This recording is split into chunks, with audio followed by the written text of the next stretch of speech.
Hi, and welcome to Behind the Meter, an MPSC podcast where we take you behind the scenes of Michigan's energy and telecommunications landscape and introduce you to the people shaping its future. I'm your host, Mike Byrne.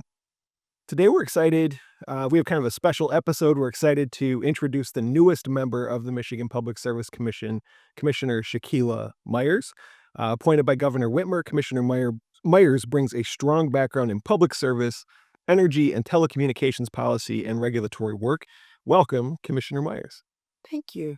Joining us for the conversation are frequent guests, Commission Chair Dan Scripps and Commissioner Katherine Peretick. They'll help us welcome Commissioner Myers and share their thoughts on what makes the MPSC's mission so important right now. So I'm excited to have this conversation today. Let's jump right in. Commissioner Myers, Shaquila, welcome aboard. Can you tell us a little bit about your professional background and what led you to the MPSC?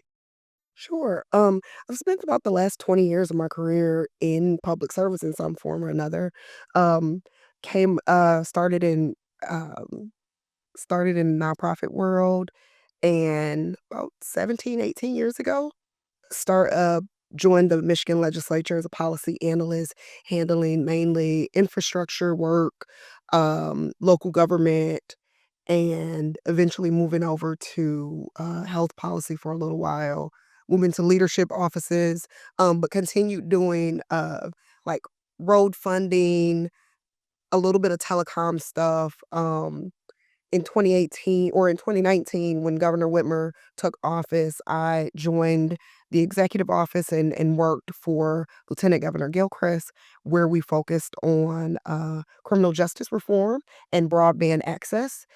We did about a 20-city tour across the state of Michigan, talking to residents about the issues most important to them, and repeatedly broadband access came up, which led to a foray into like telecoms and how to expand broadband access.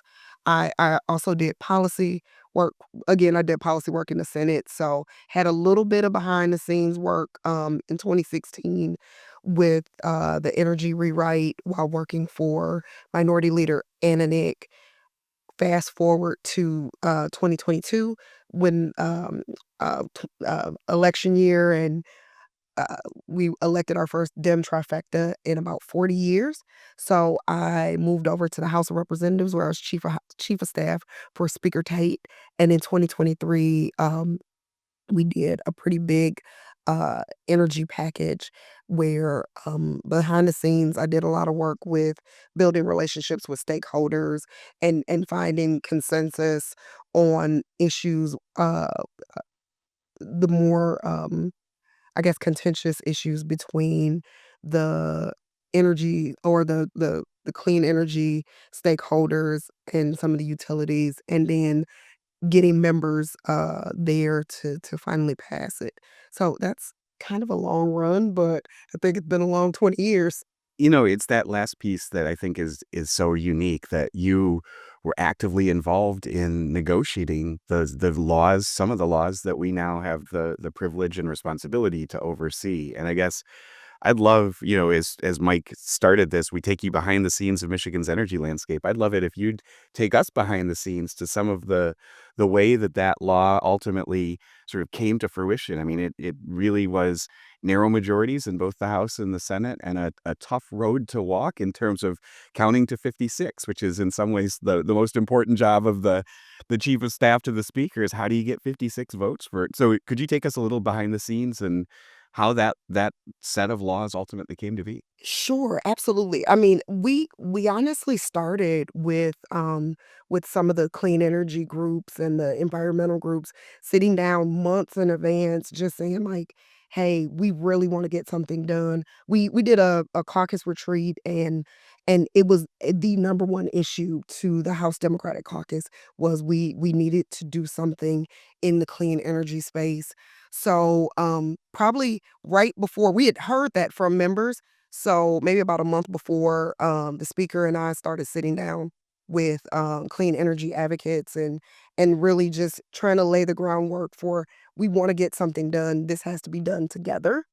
And so we want the we want to lay the best possible groundwork. And nothing happens overnight, as you know. Oftentimes, uh, energy packages have taken as much as 2 years to get done.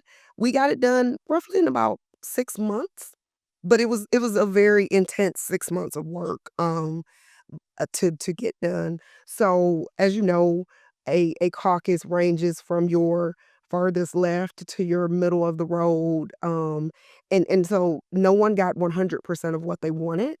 But somewhere in there is where good policy lies, that you get, everybody gets a little bit of something, and really we were able to pass one of the most progressive packages in the country, right? The speaker and I traveled post that package passing, and heard from, governors in more liberal states, like, how do we copy Michigan? So it is some of my proudest work to have been able to get to 56 for a caucus with a one-seat majority. We could not lose a vote, and we didn't. We got all 56 Dems, to come together, but it went down to the hour. So, there were a lot of late nights, and it literally went down to the last vote, um, you know, to get there across the finish line. It's been a while since I've slept in the Capitol building, and I'll tell you, I didn't miss it. It's as uncomfortable as you remember. Yeah. But one of the things that I think is remarkable is that when the governor ultimately sort of what's next message that sort of kicked off that final legislative session, she said she wanted a couple of things. She wanted a 100% clean energy standard, an increase to the renewable standard, an increase on energy waste reduction and siting reform. And the final version that was signed into law had a 100% clean energy standard, an increase to the renewable standard, increases to our best in the country energy waste reduction and energy efficiency work, siting reform, and then more in terms of distributed resources and other things, and embedding equity and environmental justice, which had been done by executive order, but embedding those in statute as considerations. So it really it feels, I don't know how you managed it in terms of sort of getting to 56 and getting it across the finish line, but now you get to implement. So Which is really exciting. Rarely as a policymaker do you have the opportunity to watch implementation happen, and not just watch, right? Now I get a chance to be a part of that implementation, and I'm super excited, right? Like, uh, our careers are winding, and we never know where it's gonna take us, and to have this opportunity at this moment is it is quite an honor, but it's also like, I'm so excited to delve into this realm, right? Yeah. I'm really excited to have you be a part of this commission too now, Commissioner Myers. I'm excited to work on that implementation of the law that you helped design with you. We so I'm an engineer by background. Chair Scripps is a lawyer by background, and now we have a true policy and legislative expert on the commission with us, and I'm super excited that we have this complement of the three of us. So what are you most excited to implement, either from the legislation or otherwise, just as your work as a commissioner? I feel like there's so much. Really looking at, again, the implementation of the law, like the clean energy standards, and then looking broader into like broadband access and telecoms. Um, a lot of the conversations that we had post passing the energy package was about reliability, and the efforts that takes. Um, I'm from Detroit originally. My family still lives in Detroit, and reliability is an issue that I hear about far more frequently, from people that just live in regular neighborhoods. So I am looking forward to delving into the future of energy and how to best set those standards, but also again thinking about the least of us and how we can make their lives better, right? Like, I am excited to, again, your work, Dan's work, has been instrumental, right? We couldn't have gotten the package done in '23 without the partnership with the MPSC. Like Ben, as he said, he was literally in the Capitol, and staff was also in the Capitol, working with us till midnight. And now, like, having such a dedicated team, already in place, and to be able to join and move those items forward, I'm excited about it all. Like, I couldn't tell you there's a thing I don't like because right now I'm just excited to learn and be a part of everything. So I think you touched on this a little bit, but I'd love to dive in a little more. Both for energy and telecommunications issues, reliability and equitable outcomes are things that certainly are front of mind for the commission right now. So in your role as a commissioner, how do you hope to be able to support equitable outcomes, reliability, how to balance all the different factors that you have to pull together to do the work we do here at the commission? So I think in working with a legislative body, right, you kind of gotta approach it from all sides, right? You got to think about um, again, I think about the cross section between memberships, which again is representative of the state. Um, I think I'll bring that same approach in balancing, like thinking about again, you think about cost and reliability and investments, and again, that's a long term planning perspective, which is what you guys do. But again, to Catherine's point, I bring I think the viewpoint of how a legislative body usually looks at it. In all of my work, I've always had to count votes and think about like what does this mean for my person that represents Muskegon, Detroit, Ann Arbor, or Traverse City or whoever. I bring that perspective because I've spent almost 20 years trying to do that count. Um, and so that's my approach is really thinking about what does it mean for the person in the most southern part of the state, in the most northern part of the state, and in like the middle. One of the things that we do in the connection with telecommunications and broadband is to license telecommunications providers, and that state licensing is a prerequisite in order to access federal funding for broadband or for lifeline programs. You've been very active with broadband, particularly in your role at the Lieutenant Governor's office. As you talked about, he made that a priority right from the beginning, and it's been an exciting time in terms of the creation of the Michigan High-Speed Internet Office, or MyHigh, the executive order that created that, and the ability to draw down truly historic levels of federal funding for expansion of broadband. Could you talk about how your role in that from communities all across the state? It's both an urban issue and a rural issue, as you well know. We started, I mean, I think from the beginning, the lieutenant governor had his two key areas, right? It was criminal justice reform and access to broadband. He tells this great story about how his grandmother bought him a computer when he was like 8 or something, and that sparked his interest in the internet and in becoming essentially he also is an engineer. Um, and our first like within the first 6 months, we had done roundtables with telecoms providers to talk about how to expand the access. And that led to the governor signing an executive order creating MyHigh. Um, Also working with the feds on applying for grants. We also, I think I mentioned earlier, did a 20 city tour around the state. Again, asking people what were their number one issues, and broadband came up repeatedly, whether we were in Marquette, whether we were in Detroit or Flint, broadband because it's access, right? You apply for a job, you do your homework, you every part of our lives now involves access to the internet. And if you don't have access, then that reduces your chances of equity or success or, you know, it just it cuts you off, right? Um, and so I think in the first 2 years, we did a lot of work on criminal justice reform and we had the creation of my I think with the, oh gosh, the federal, uh, infrastructure legislation passing, that brought in billions to the state around broadband and again, continued to further those goals. So we're really proud of that. I mean, the lieutenant governor continues to do work in that area, but I was super excited to be part of, like, kicking that off. Hmm.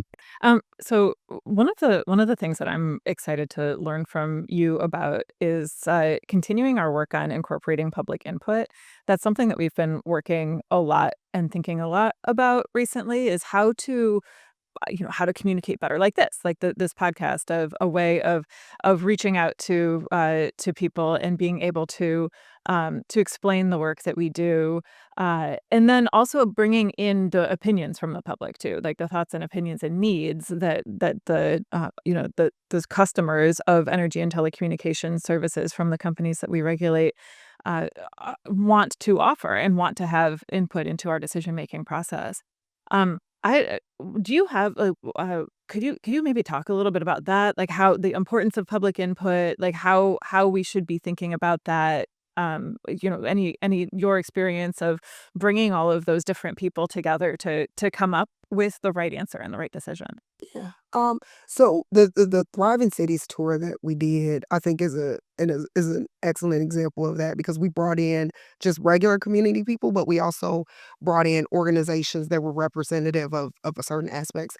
Um, it's interesting because I think we get very caught up from, I'll say this from a legislative perspective, right? Like, we get very caught up in our bubbles of, like, we talk to each other and we think this thing is a problem when the average person is not thinking about that thing, right? Like, uh and it was so interesting to hear, like, what we thought would be the main issue almost never came up, right? Like, again, what came up repeatedly, especially in both urban and rural areas, was, people expungements and getting, again, this is from a legislative perspective, right? Expungements and access to broadband and summer job programs, right? So I think going out to where people are, right? It's hard to get to Lansing, or it's hard to get to, like, yeah, we go to Detroit, but sometimes it might be better to go to a smaller community, and just thinking outside of, just because something has always been done a certain way doesn't mean that you have to continue to do it that way. And not being afraid, like, people have not being afraid to hear what someone is saying, because we don't all communicate differently, right? In certain areas you go in, people yelled at us. They were very upset, and they had a lot of feelings, but that didn't invalidate what their problems were. Um and then going back and being able to say, like, hey, we did this meeting and we heard you about this thing, and here were the solutions. Because oftentimes, again, people are busy living their lives and they're not watching everything that the MPSC is doing, or the legislature is doing, or what the governor is signing. So it also helps us to go back and remind a person that you said this, we heard this from your community, here is what we've delivered. Um, Another thing that we oddly heard a lot of was an ethnic commission to represent African Americans in the state of Michigan, right? There's a Hispanic commission, there's a Asian American, and a commission, and there was no commission to represent African Americans for the largest ethnic population in the state. And so the governor created that. And that was not something we expected to hear, right? So again, I think going to where people are and not being afraid of, like, how they say a thing, and also hearing what they actually say, but being able to report back that you said this was an issue, here are the changes.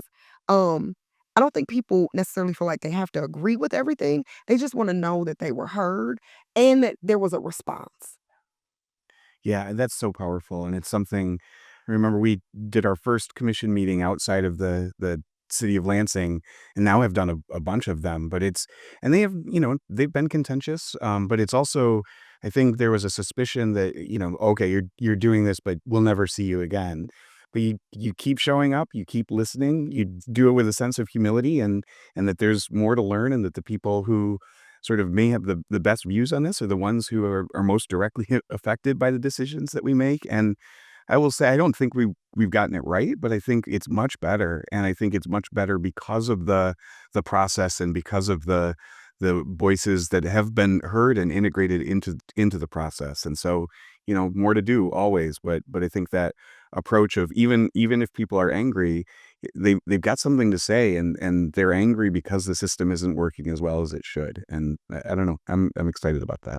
Yeah, and we're excited to have you on board as well, and recognizing that you'll help to continue to evolve our strategy and to be able to do this work.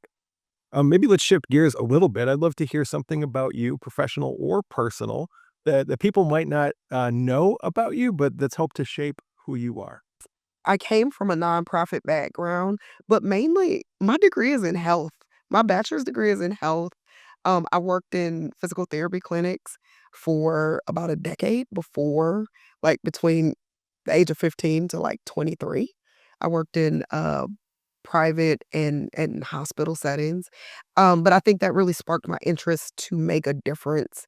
And I wanted a career dedicated to like helping people. Physical therapy didn't, that was not it. But I think that's what led me to work in nonprofits.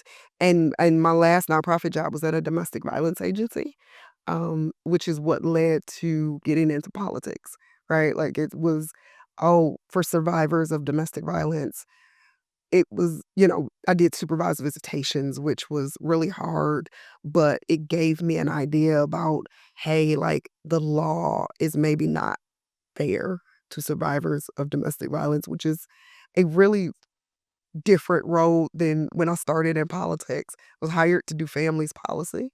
And a month later, when I actually started, that job wasn't available anymore. And I ended up doing infrastructure work for a decade. Um, but let's face it, all of that work is what led me to this moment, right? Like the governor ran on fixing the roads, and uh, she she once said to me she has not done a road plan that I was not actively involved in up until that point. And so that led to me being on her transition team and meeting the lieutenant governor and whatnot. So that's a long way around, but I came here through service, and I see this role as an extension or a step in continuing my service to the people of Michigan.